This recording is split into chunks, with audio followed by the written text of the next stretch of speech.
அடுத்ததாக சொல்லுகிறார், ஒடுக்கப்பட்டவர்களை ஆதரித்து.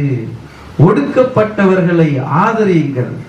இப்படி போராடுகிறாங்க, எங்கேயோ யாரோ போராடுறாங்கன்னு இருக்கிறது நம்மளுடைய குணமா இருக்கக்கூடாது. இப்படி ஒடுக்கப்பட்டவர்கள் போராடும் போது அவர்களை ஆதரிக்கிறவர்களாய் நாம் இருக்கணும்.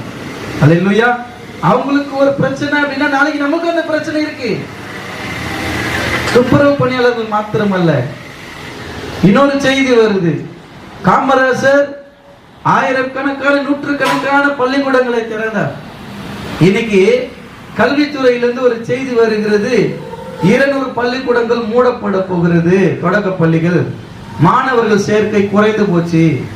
மாணவர்கள் சேர்க்கை அரசு பள்ளிகளில் குறைந்து போனதுக்கு காரணம் யாரு? கல்வித்துறை தான். ஸ்கூல் எவ்வளவு திறந்திருக்குதோ, ஸ்கூல் எவ்வளவு பிள்ளைங்க அட்மிஷன் ஆகணும்ன்றது நீங்க தான், அவங்க தான் முடிவு